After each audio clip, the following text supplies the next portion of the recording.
Bueno, seguimos en la mañana del Esquú y hablando, bueno, en esta última semana ya de elecciones, de campaña electoral, de cara a lo que van a ser las elecciones de este próximo domingo. Y tenemos invitados aquí en el piso de la radio porque nos acompaña Bruno Corso, quien es candidato a diputado provincial por la Alianza Política Obrera y quien vino acompañado de Jorge Altamira, dirigente histórico, dirigente nacional, de la izquierda a nivel nacional. Muy buenos días, muchísimas gracias por la visita y bienvenidos. Yo le agradezco mucho por la invitación y supongo... Sí, buen día, muchas gracias, qué amable. Jorge, cuéntenos un poquito, sabemos que está en Catamarca desde ayer, viene un poco lógicamente a apoyar, ¿no?, a los candidatos de política obrera aquí en la provincia, y bueno, saber qué lectura está haciendo de esta elección, de esta campaña electoral, que ha cobrado, me parece, como para hacer una elección de medio término, un cariz importante, ¿no? Tiene una relevancia extra, tiene esta elección. ¿Lo veo así? Sí, claro. Lo veo de esa manera porque el gobierno, inclusive en el exterior, lo toman como una especie de barómetro. Y entonces dicen, si al gobierno le va muy mal, la situación se pone muy negativa. Si la empata, bueno, en una elección de medio término se juzga de esa manera. Le quiero decir que con Macri ocurrió lo mismo, por eso fue tan importante en ese momento que Esteban Bullrich, ¿se acuerda que el diputado que tuvo una enfermedad, una enfermedad muy grave, le ganara a la propia Cristina Kirchner en la provincia de Buenos Aires? Claro. Ahora naturalmente va a ocurrir lo contrario, va a perder el gobierno. Pero es una elección de tipo nacional. Ahora, es una elección también de la cual quiero yo señalar la anomalía. Porque el trasfondo de la elección es un derrumbe económico.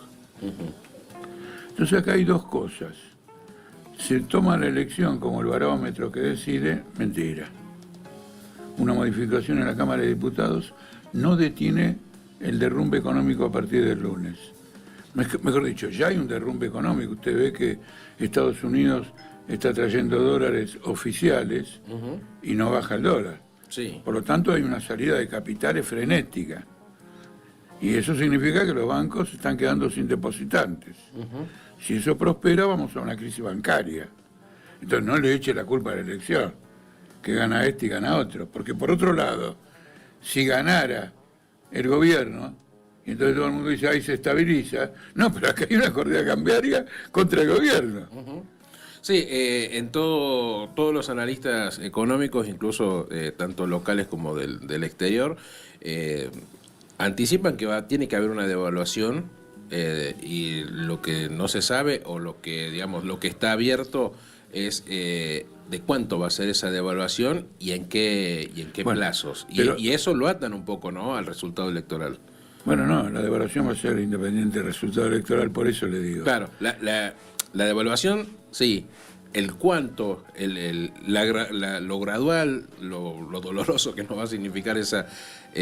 Bueno, yo le voy a dar mi opinión sobre todo esto, pero lo que quiero decir es esto. Así como usted lo presenta, es que se está discutiendo el tema. Ahora, ¿qué sorprende en esto? El presidente más grande de la historia de la humanidad, ¿no es cierto?, después de Moisés, solo Milei. Sí, es Dios, Moisés y Milei, ¿no? Claro, entonces pasa, 1 año y medio está derrumbado. Esto es lo que hay que analizar. Porque además hay antecedentes. Una primera ministra de Gran Bretaña, una mileísta anticipada, fue elegida para hacer lo mismo. Duró 45 días, porque provocó ella, como provocó Milei, un estallido económico, y no duró 45 días como de la Rúa, digamos, porque hubo una rebelión popular. Porque hubo una rebelión de la Bolsa de Londres, que cuando ella informó de cuánto se iban a endeudar, porque quería bajar impuestos a las empresas beneficiadas, porque aumentaban los impuestos, cuando vio lo que quería endeudar al país para hacer eso, dijo, esto nos lleva al desastre. y empezaron a entrar en crisis los fondos de pensiones, la bolsa se vino abajo y esta mujer, Liz Truss, se vino abajo. Acá, en este momento, no hay una rebelión popular. No está la gente marchando en el verano por las calles como en la época de la Rúa. Hay una rebelión de los fondos internacionales que se están rajando de la Argentina y llevándose los dólares que no hay, y por eso los tiene que aportar Trump. Trump aporta dólares para que las compañías norteamericanas o los fondos norteamericanos se vayan. Entonces usted tiene acá el derrumbe completo de una política. Eso no tiene salida. No sé, todo tiene salida, menos el derrumbe de tu propia política. Porque si vos reconoces que tu política fracasó completamente y que llevaba a este derrumbe, vos mismo no podés cambiar, porque tu política era esa. Si hay que cambiar, tendrá por otra política que venga otro con otra política. Entonces hay una crisis de poder. Entonces acá hay una crisis aguda. Entonces, ¿cuál es la anomalía de la elección? Nadie discute eso. Por ejemplo, yo quisiera saber por qué el Congreso de la Nación no fija su posición frente a la firma de este swap, de este canje con Estados Unidos. Porque detrás de la firma de estos acuerdos hay requerimientos políticos. Y lo firma el Poder Ejecutivo en el Congreso. Esta es una anomalía. Y también es una anomalía por parte de Estados Unidos, muy seria. Es decir, se ha abierto una crisis en Estados Unidos. ¿Y por qué? Porque los swaps se hacen entre bancos. El Banco Central de Estados Unidos con el de Argentina, con el Banco Central Europeo y todo lo demás. Acá se hace con un fondo del Estado. Ahora, en este momento, el Estado norteamericano está parado porque no puede aprobar el presupuesto.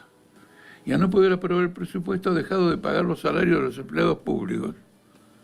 Y algunos no vienen a trabajar ya directamente. Los que vienen son los esenciales, pero no cobran. Entonces dice, ¿cómo? Tenemos parado el Estado. Y vos agarrás un fondo del Estado para la Argentina. No decís America First, primero América. Entonces hay una crisis política allá.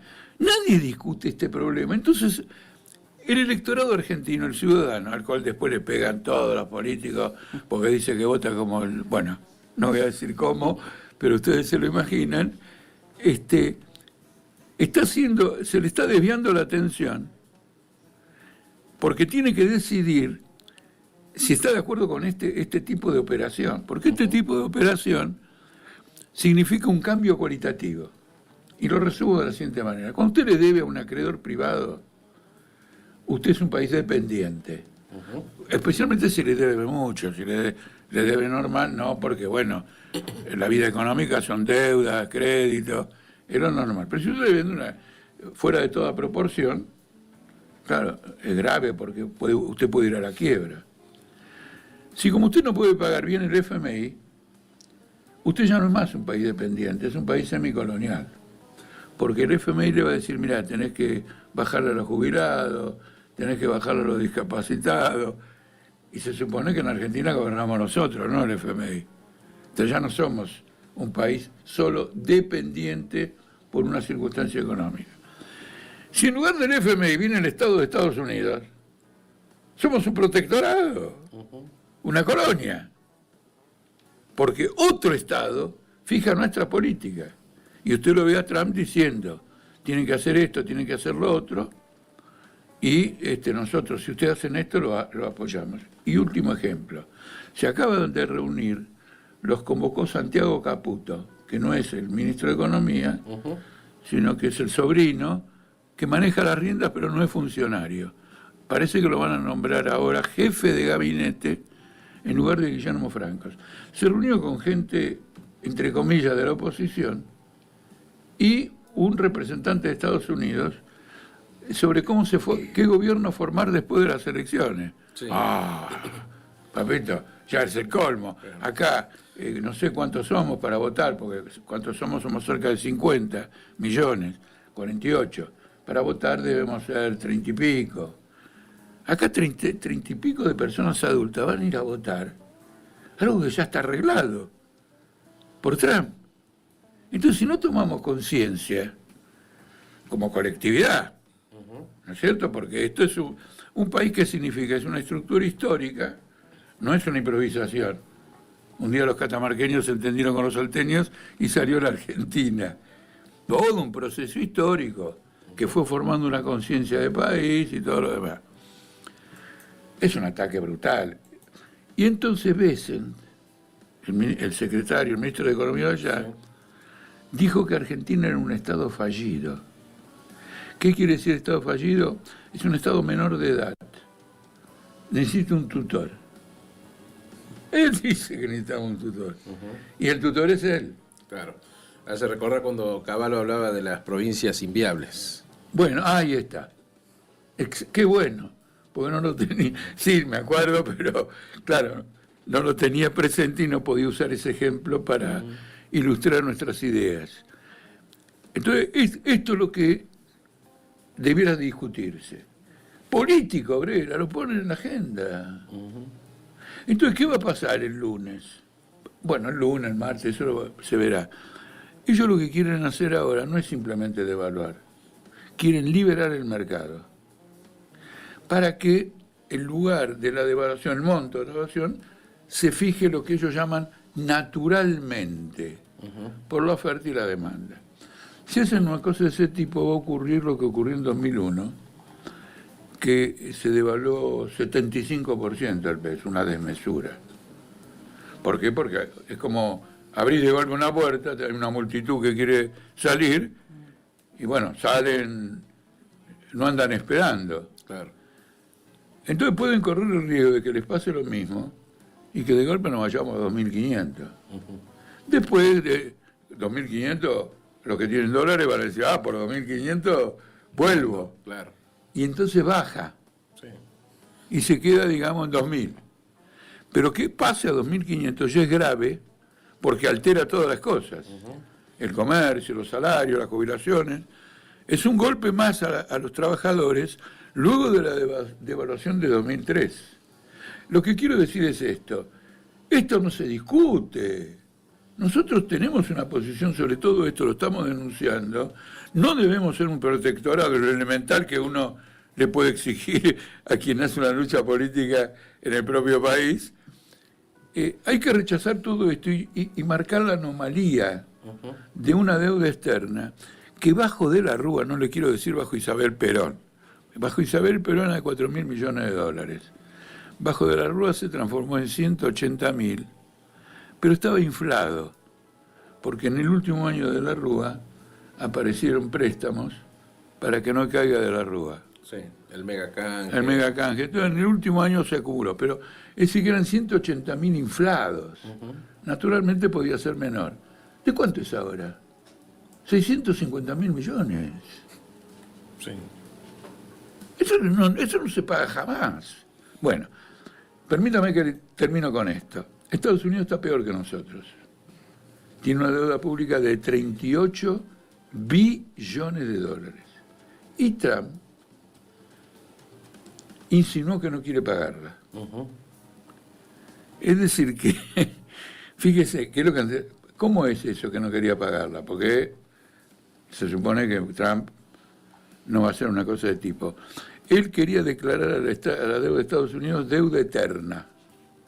La deuda eterna es que Estados Unidos le debe para toda la vida a los acreedores, pero solo le paga los intereses. No le devuelve el capital. Claro. Diciendo lo siguiente, ¿para qué querés que te devuelva el capital? Lo vas a llevar a otro lado para cobrar intereses.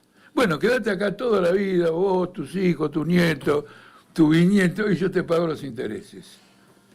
Es una forma de decir, no voy a pagar nunca los 38 billones, solo los intereses. ¿No es cierto? Eso hubiera sido terrible en Estados Unidos, hubiera hecho una crisis bárbara, porque el capitalista no acepta que otro diga cómo va a usar el dinero de él. ¿Se entiende o no? Sí, sí, sí. En una escala mucho menor le pasa a usted y me pasa a mí.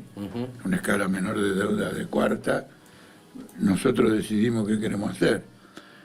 Pero un capitalista, 38 billones, entonces él insinuó una suerte de default de Estados Unidos. Esa deuda es impagable. El mercado de cambios, hasta que Argentina no alcance el equilibrio que corresponde, tiene que estar intervenido. No puede ser que se lleven la guita como sea. Lo lamento. Acá hay 48 millones de personas que trabajan todos los días. Porque si estuvieran pagando todos los días, sería otra cosa. Pero laburan. Y con este método que vos te llevas lo que la gente labura, con los dólares afuera, el país no puede alcanzar ninguna perspectiva. Entonces nosotros manejamos esta medida y ya hemos sacado un video que empieza hoy o mañana que dice: ante el silencio del Congreso, rechazamos que Argentina se convierta en un protectorado. Jorge, bueno, ante el silencio del Congreso, y usted anticipaba al principio de esta charla que el gobierno nacional va a perder las elecciones. Sin embargo, lo que importa va a ser cómo va a quedar conformado ese Congreso a partir del 10 de diciembre. Y la Libertad Avanza va a tener un poco más de fuerza. O sea como sea el resultado, si gana va a ser, no va a lograr nunca tener las mayorías propias, pero va a seguir sumando legisladores propios y legisladores aliados. ¿Cree que esa conformación nueva a partir del 10 de diciembre le va a dar mayor autonomía para seguir haciendo las cosas o las modificaciones de las leyes que quiere hacer? Él habla de reformas de segunda generación, bueno, todo ese discurso o relato que tiene el gobierno nacional. ¿Lo va a poder llevar a cabo a partir del 10 de diciembre? No, ocurre lo siguiente. En primer lugar, tiene que resolver este problema. Porque además las reformas de segunda generación ya están en marcha hace mucho tiempo. Porque los trabajadores están trabajando 12 horas, no se les paga horas extras, se terceriza. Hay trabajadores que no están bajo el convenio. Es decir, la reforma dice no va a haber convenio colectivo. Bueno, ya no hay.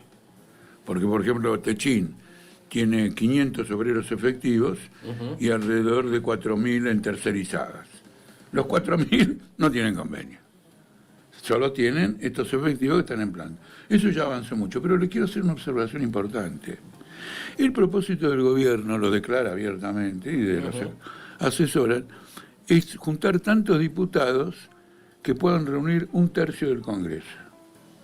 Y con eso poder usar el veto. Porque entonces vendría una ley, usted la veta, y como después se necesita 2/3 para que el Congreso derrote el veto, el Congreso no tendría los 2/3. ¿De acuerdo? Entonces, en lugar de gobernar, el Congreso se paraliza. Si saca una ley, la ley no sale. A su vez, los del libertarios del Congreso no pueden sacar ninguna ley porque son menos de 1/3, y usted tiene un Congreso que se paraliza, como ya ocurre.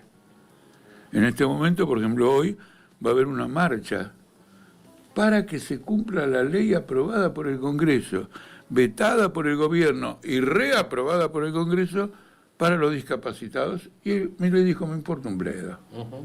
No voy a poner la guita. Y ya había vencido, le derrotaron hasta el veto. Entonces usted tiene un aparato de Estado completamente bloqueado, que si consigue el tercio, él va a tener que gobernar por decreto. Como Trump gobierna por decreto en Estados Unidos y está haciendo barbaridades fenomenales. Esos decretos van a ser cuestionados en la justicia, porque el presidente de la República, con la Constitución, no suplanta al Congreso, no puede hacer que un decreto tenga la importancia de una ley, y va a perjudicar al propio gobierno, porque ningún inversor va a poner la guita en función de un decreto. Que mañana hay elecciones del 27, gana Morondingo, claro. Vos pusiste la plata, todavía seguís poniendo porque es una inversión grande, y dice, no, pero esto no está, es falsa el certificado que autorizó esta inversión. Entonces, con esta observación suya, completamos el escenario, que significa que con una crisis económica tenemos un derrumbe del aparato del Estado. Estamos entrando en la ingobernabilidad. No controlamos la moneda, no controlamos la economía, Trump nos dice cuál es el gobierno que hay que formar, y de todo eso, sin embargo, Argentina no funciona. Y la gente no llega a fin de mes y entre poco no va a llegar a mitad de mes. Entonces, este es el debate. Y es significativo que lo diga Política Obrera, porque los demás, contra lo que se dice habitualmente en política, no son ignorantes. Inclusive yo los conozco, son personas perfectamente formadas, tienen su cabeza, sus opiniones y todo lo demás. Lo que los supera es que quieren defender un sistema que está agotado. Y nosotros tenemos la lucidez que estamos tratando de desarrollar para la comprensión de los electores porque somos socialistas. Y no estamos atados sino a aquel sistema político y económico que tenga por punto de partida la fuerza de trabajo, no el especulador financiero. Para mi ley, el equilibrio macroeconómico es que las cuentas de los capitales financieros se equilibren. Y si el resultado es un perjuicio laboral, bueno, está bien, pero tenemos que conseguir... Nosotros también queremos el equilibrio macroeconómico. Un salario mínimo igual al costo de la canasta familiar, con las escalas para los más especializados mayores, abolición de los impuestos al consumo, porque es una confiscación. Yo gano 100 pesos, me cobran 21 de IVA, quiere decir que gano 79.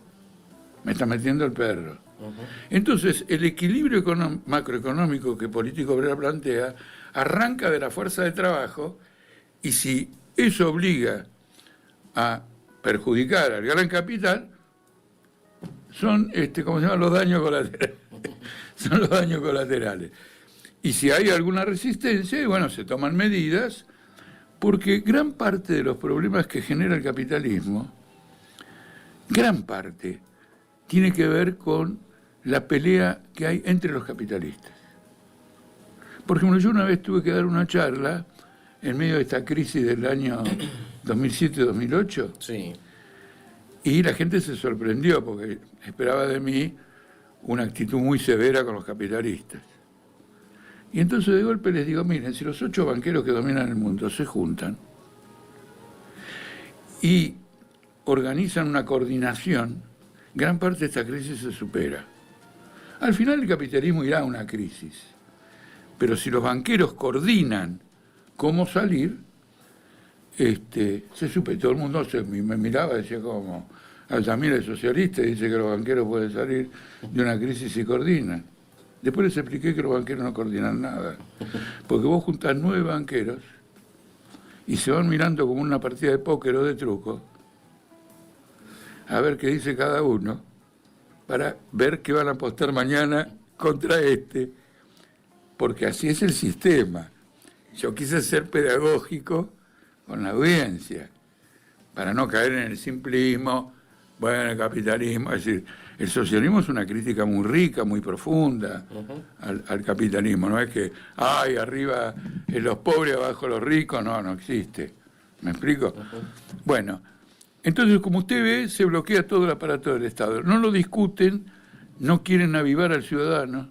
Acá se dice no avives a la gilada. Y nosotros queremos que la gilada se avive al máximo.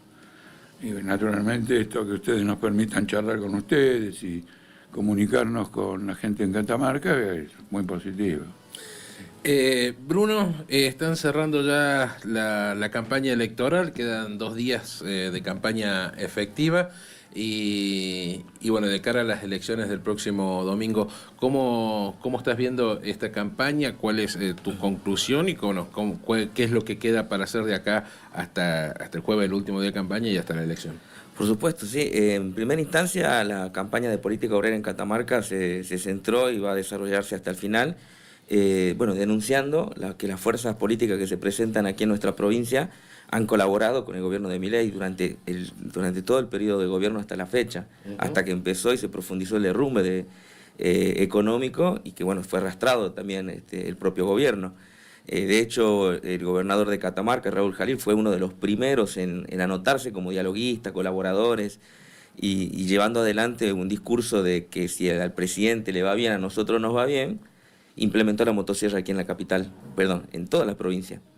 De mi parte, bueno, vengo del movimiento de trabajadores de la educación, nos tocó enfrentar medidas antieducativas, antilaborales contra los docentes en mayo pasado, con aquella irrupción que fue histórica para los trabajadores de Catamarca y que logramos que el decreto 884 se fuera derogado, que representó una victoria, un triunfo en una lucha que atravesó a todos los trabajadores, a la comunidad educativa y diría hasta la comunidad en general. Esa jornada no solamente pudimos colmar la plaza 25 de mayo, sino en todas las provincias hubo expresión de lucha en función de la defensa de los derechos. Y lo que tuvimos como resultado, creo que un balance que podemos hacer quienes estuvimos en esa manifestación, es que los parlamentarios aquí de Catamarca hicieron antes y después acciones demagógicas y maniobras para desarticular esa lucha. Previamente a la manifestación de mayo, los parlamentarios del oficialismo se negaban a tratar la cuestión de la educación. La oposición local, que gobierna en otras provincias y aplica las mismas políticas antieducativas, como por ejemplo aquellas que están asociadas a la UCR, por ejemplo la UCR gobierna en Jujuy, y les puedo asegurar que las condiciones laborales y salariales de los docentes y de los trabajadores de Jujuy no son mejores que las de Catamarca. Bueno, y teniendo en cuenta que no tienen incidencia en la política real de Catamarca, bueno, tenían espacio para su demagogia. Bueno, y posteriormente profundizaron esa demagogia y el bloque parlamentario del oficialismo empezó a llamar la atención sobre los docentes autoconvocados. Querían formar mediante proyectos de ley mesas donde los autoconvocados tuviéramos un participante. Se empezó a trabajar desde el Senado la reforma del estatuto, es decir, se llevó adelante, digamos, de manera predeterminada, de manera muy concienzuda de parte del gobierno y de la burocracia de los sindicatos, un operativo para desarticular el movimiento autoconvocado, que sigue vigente hasta el día de hoy, que por supuesto estamos enfrentando nuevos atropellos, porque las intenciones que concentraba el decreto 884, si bien el decreto cayó, esas intenciones políticas siguen vigentes. Como hoy en día, bueno, tenemos los anuncios de la implementación de jornadas completas, bueno, la discontinuidad en nivel superior, digo esto refiriéndome a la educación y creo que sirve para retratar el desmantelamiento sobre el educativo que se está procesando en Catamarca. Entonces, bueno, estas medidas de gobierno complementan el curso del gobierno nacional, en tanto que son medidas de ajuste, de desmantelamiento, de desfinanciamiento, y por lo tanto nuestra campaña tuvo un eslogan como para poder distinguir esto y llamar la atención del electorado, que es que Jalil es mi ley. Y que seguramente Jalil va a ser uno de los que tenga lugar en estas mesas de concertación posterior a las elecciones, y no va a demorar mucho en volver a ese discurso de colaboración con el gobierno. Entonces eso no significa que a los catamarqueños o a los trabajadores nos va a ir bien, como bueno, recién desarrollaba Jorge, sino todo lo contrario. Entonces Política Obrera se presenta, vamos a presentar nuestros candidatos. En mi caso me toca encabezar la candidatura de diputado provincial. Voy junto con María Barros, una trabajadora obrera textil, que también fue partícipe y protagonista de la lucha en Textilcom, Monsport, en defensa de los puestos de trabajo, en defensa en este sentido de las condiciones de vida del obrero catamarqueño. Y luego, bueno, vamos con candidato a diputado nacional con Lucía Coronel, una compañera que también es docente, es investigadora del CONICET y también participante de las luchas educativas. Y para concejal, bueno, nos presentamos aquí en el Valle Central con nuestra compañera Dayana Yapura, con Mauro Lescano, con Magali Massa, que son estudiantes de la universidad y de los institutos aquí de la provincia. Bueno, también forman parte del movimiento estudiantil, han pugnado en ese sentido, como también Franco Rodríguez, que es nuestro compañero que se presenta en primer término en Valle Viejo. Para toda la provincia, bueno, luego vamos con la boleta corta, en ese sentido la convocatoria a todos los trabajadores, particular también a mis colegas, a los docentes, a los trabajadores de la educación, a votar política obrera como un pronunciamiento contra todo este armado, contra estas maniobras del poder político, del gobierno provincial, del gobierno nacional, que buscan confundir, que buscan ahora mostrarse como opositores, pero que sin embargo son parte muy importante de la situación actual. Jorge Altamira, dirigente de Partido Política Obrera, y Bruno Corso, candidato a diputado provincial. Les agradezco mucho por estos minutos con Radio LQ. Siempre es rica la charla cuando vienen los distintos candidatos, así que nos gusta recibirlos, escuchar sus propuestas y las ideas. Muchísimas gracias. Muchísimas gracias. Hoy a partir de las 16:30 horas vamos a estar con Jorge. Estamos buscando un auditorio porque bueno, estamos en el marco de un paro no docente en la universidad. En principio iba a ser ahí. Así que en horas de la tarde, bueno, vamos a estar dando una charla en función de todos estos temas que se trató aquí. Argentina, un estado fallido es la pregunta. Y bueno, vamos a estar comunicando por las redes sociales. ¿Y la conferencia de prensa? Y la conferencia va a ser ahora dentro de un rato a las 11. A las 11 una conferencia de prensa. Sí, claro, si algún periodista está escuchando. Perfecto, sí. Gracias, Seguro que sí. Bueno, les agradezco mucho la visita. Un gustazo. Hasta pronto. Gracias. Muy bien, qué amable.